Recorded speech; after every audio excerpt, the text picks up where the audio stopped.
Guys, it's Elizabeth, Finding Elizabeth. Hold on, I gotta play with this video spot. I have my usual video spot that I like, but while I was in New York, Ian came home for the weekend and took out all the dishes and things that he wants to take with him to his new apartment that he's moving into, hopefully this week. And they're in the spot where I usually record my video, and I did not have time to pick them up, so I'm gonna have to play around with this other location that I am not as much of a fan of. Anyway, how are you? My video is coming a day late because I went to New York for a really quick trip, and just have a few minutes because I'm going to run out and meet my options track 88 weight loss surgery siblings for our monthly dinner. So I'm going to try to make this quick, but this is Tuesday, September 23rd, 2014. This is my week 23 post-op vertical sleeve gastrectomy update. I had surgery on April 14th, 2014 at Kaiser South Bay with Dr. Gary Belsberg. And I think every other video I called him Dr. Michael Belsberg. But I realized when I went to my post-op appointment that that wasn't his name. So figure let's give credit where credit is due. But it tells you how tight we are. Anyway, when I started the process for weight loss surgery, I weighed 402 pounds, which was my highest weight ever. On the day of surgery, April 14th, I weighed 360.6 pounds. Last week, week 22, I weighed 268.2 pounds.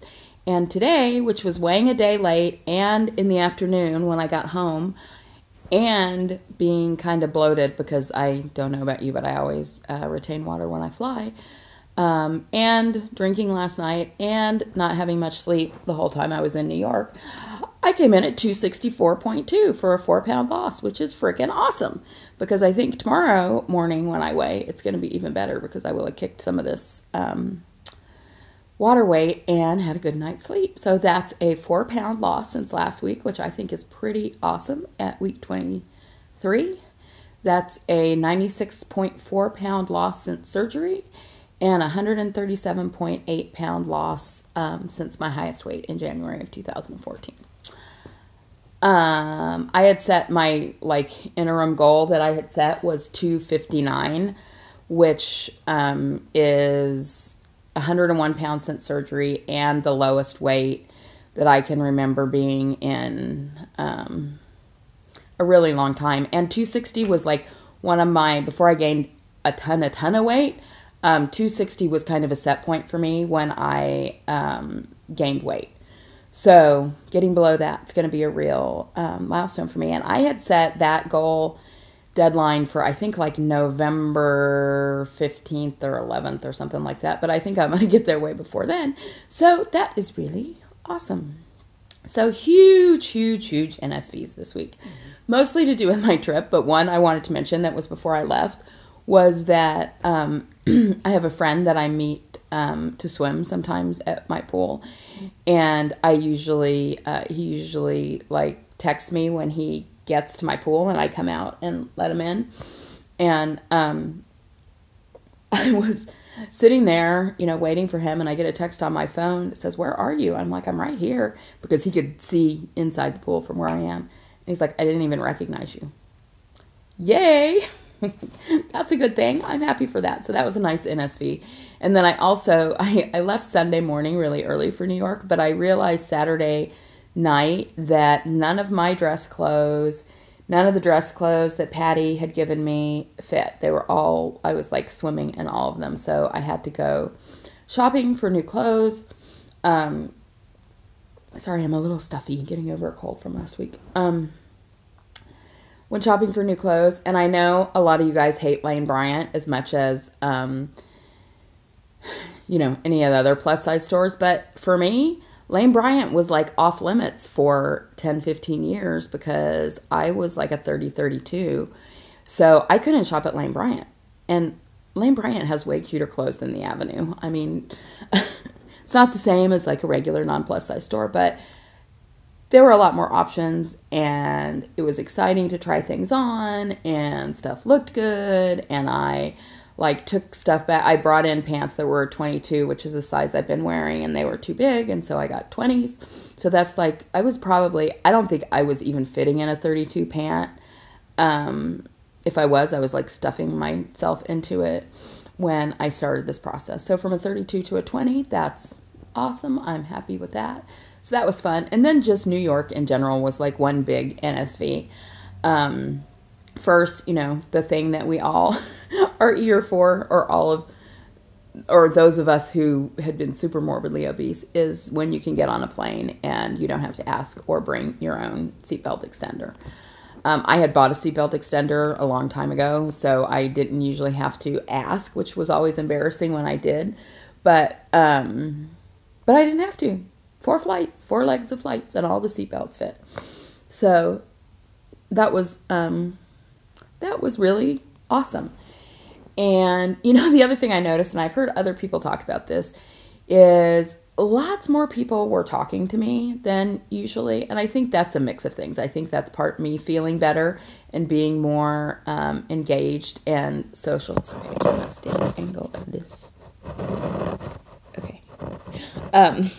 Is me being more engaged, but I think it also probably has something to do with the 137 pounds I've lost. It's like you're taking away some of that big barrier you're putting around yourself. And the other thing I noticed that was interesting, which I don't recall ever, I mean, I'm sure it's happened before, but I don't recall it for years and years and years, but like 5 times at different points during the airport where I was like sitting down somewhere or getting in my seat, people would say, "Oh no, if you guys are together," to some guy, usually a pretty attractive guy that was standing in front of me. "You guys can go ahead if you're with him."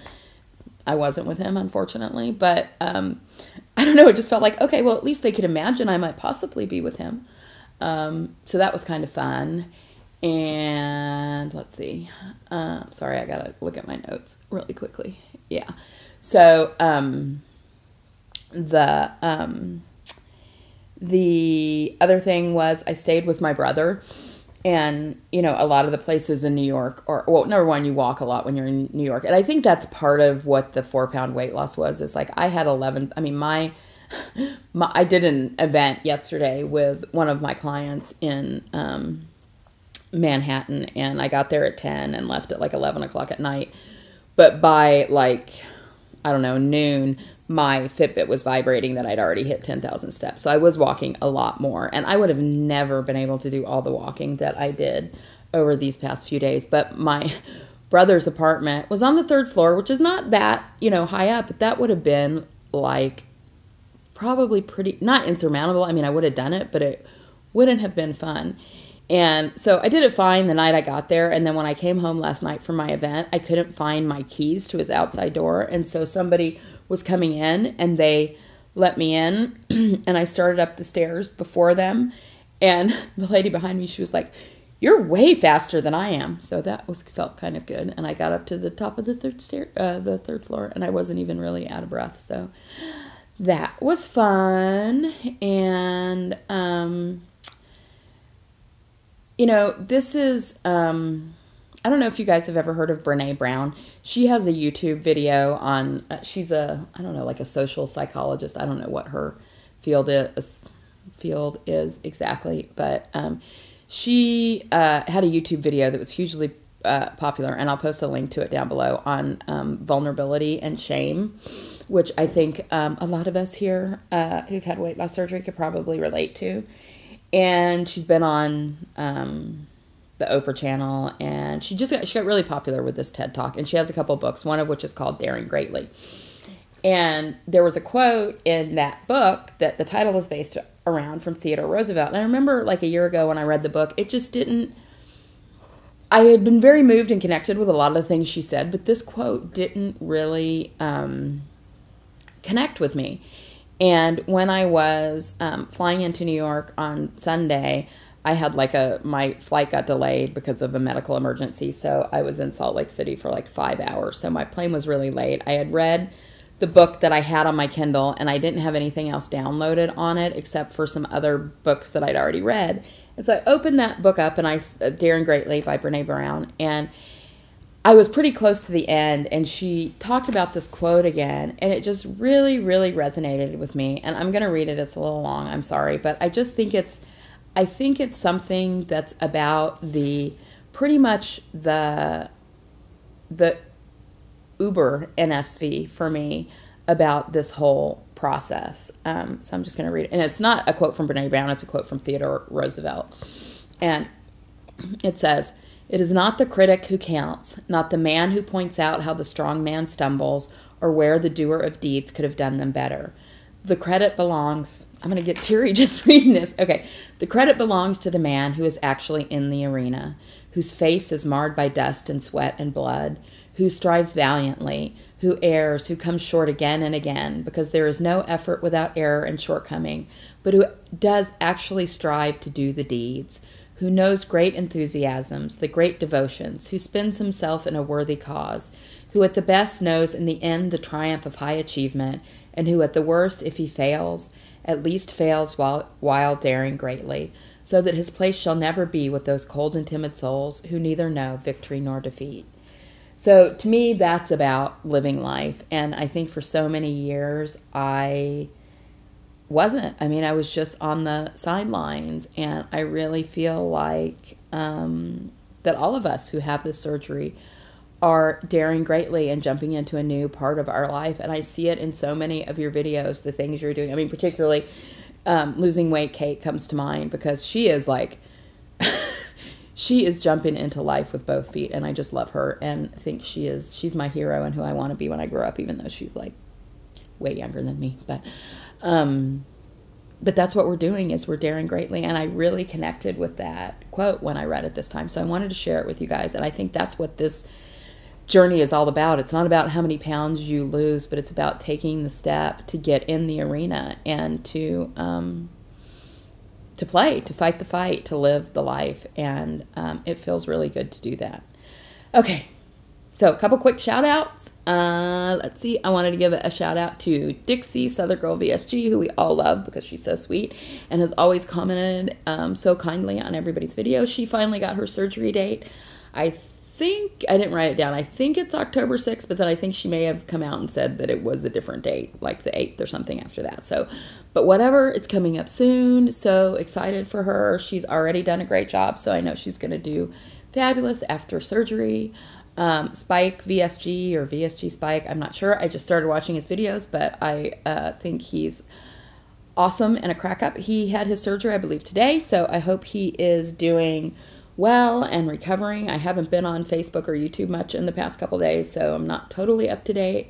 And then I had to give a shout out to Kim Can Do It, just because she's so freaking adorable. I tell her that in every comment after her videos. I don't know what it is, but she is just so cute and very funny on Facebook. I like the funny people.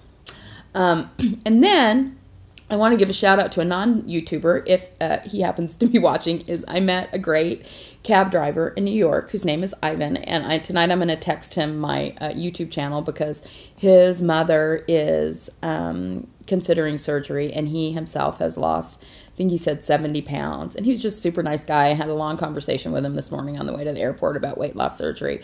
So I want to give a shout out to Ivan and Ivan's mom. If you're watching, I say do it, do it, do it, do it. Best thing I ever did.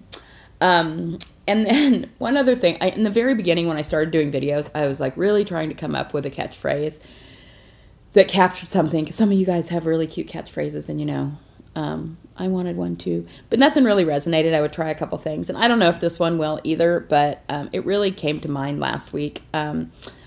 Walter, I don't totally remember what Walter's video was about this week, but I remember I really liked it. And it made me think of one he had done a while back in July, where he talked about just general emotions. And I think one of the things he mentioned was how it bothered him on shows like The Biggest Loser when, you know, at the end and they'd lost all that weight, they come out and they're like so disgusted by the person they used to be. And I just really think that, you know, we need to have compassion for that person we used to be, because we were doing what it takes to survive. And so I'm going to close out with a quote from Maya Angelou, which I take to heart in every aspect of my life because it is so true, which is, when you know better, you do better. And we're all learning and growing, and we know a little bit better every day. So you guys have a great week. Talk to you later. Bye-bye.